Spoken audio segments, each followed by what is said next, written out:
حضور صلی اللہ علیہ وسلم کا فرمان ہے اگر آپ چاہتے ہیں کہ آپ کی اولاد دنیاوی اور دینی حساب دونوں اعتبار سے بہترین بن جائے، دونوں اعتبار سے بہترین اس کی تربیت ہو، تو یہ 3 چیزیں سکھاؤ۔ حضور فرماتے ہیں ادبوا اولادکم علی خصال ثلاث، اگر اپنی اولاد کو اچھا بنانا چاہتے ہو تو یہ 3 چیزیں سکھاؤ۔ نمبر 1 علی حب نبی صلی اللہ تعالی علیہ وسلم، اپنے نبی کی محبت سکھاؤ۔ پھر فرماتے ہیں وعلی حب اہل بیتی، اپنی اہل بیت کی محبت سکھاؤ۔ پھر فرماتے ہیں وعلی قراءۃ القرآن، اور اپنے بچوں کو قرآن پاک کی تلاوت سکھاؤ۔ ادھر بتانے کا مقصد کیا ہے؟ ادھر مقصد ساری خالی بتانا نہیں ہے بلکہ اس کو سمجھایا بھی کہ جب آپ اپنے بچوں کو حضور کی محبت سکھاؤ گے تو وہ گمراہی پہ جمع نہیں ہوں گے۔ جب آپ اپنے بچوں کو اہل بیت کی محبت سکھاؤ گے تو اہل بیت کی محبت کی وجہ سے جو چیزیں وہ سیکھیں گے ان کو پتہ لگے گا ایمان کا جذبہ کیا ہوتا ہے، ایمان کی حالت میں بندہ اپنے آپ کو قربان کیسا کرتا ہے، کیونکہ جب وہ اہل بیت کی محبت کو سیکھیں گے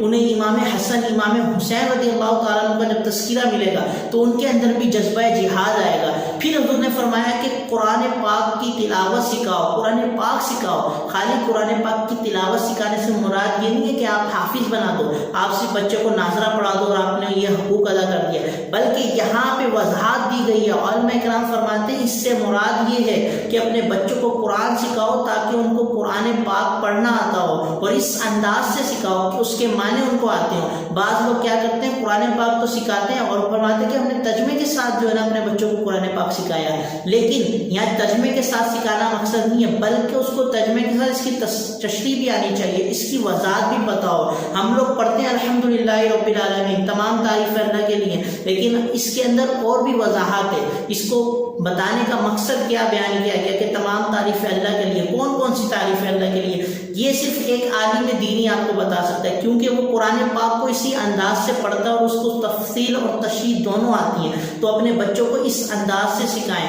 اپنے بچوں کو عالم دین بنائیں، پھر آپ دیکھیں آپ کے بچے دنیاوی لیول پہ بھی اور دینی لیول پہ بھی، دونوں لیول کے اوپر بہترین بنیں گے، اور ان کو کوئی دنیا کے اندر چوٹ نہیں پہنچا سکے گا، کوئی ان کو پیچھے نہیں کر پائے گا، وہ سب سے آگے ہوں گے اور نمبر 1 ہوں گے۔ یہ چیز اگر آپ سکھائیں گے تو، اور یہ چیز سکھانا بہت ضروری ہے۔ اللہ نے چاہا پھر ملیں گے، السلام علیکم۔